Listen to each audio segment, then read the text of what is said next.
இப்போ நான் வந்துட்டு வாஷிங் மிஷினில் துணிகளை துவைக்கலான்னு பிளான் பண்ணியிருக்கேன். இப்போ மிஷினில் துவைக்க போகிறதுக்கு முன்னாடி நம்ம வந்து இந்த பாவாடையில் இருக்கிற இந்த நாடா இதெல்லாம் வந்துட்டு நல்லா இப்படி நாட் போட்டுக்கணும். இல்லைன்னா சுற்றி வரும்போது எல்லாம் ஒன்று சேர்ந்துக்கும். நம்ம துணிகளை எடுக்கிறதுக்கு வந்து ரொம்ப கஷ்டமாக இருக்கும். ஒன்று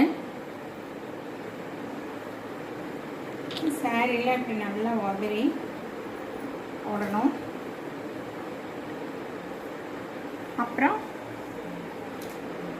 வெள்ளை ஒயிட் துணிங்களை வந்து நம்ம தனியாக ஒரு பக்கெட்டில் ஊற வச்சு அதை ப்ரஷ் போட்டுட்டு அதுக்கப்புறம் இந்த கலர் துணிங்களை துவைச்சி முடிச்சதுக்கு பின்னாடி அதுக்கப்புறமா கடைசியாக ஒயிட்டை துவைக்கணும். ஏன்னா கலரோடு நம்ம போடும்போது எல்லா துணிலையும் எல்லா ஒயிட்லேயும் வந்துட்டு கலர் நமக்கு ஒட்டிக்கும்.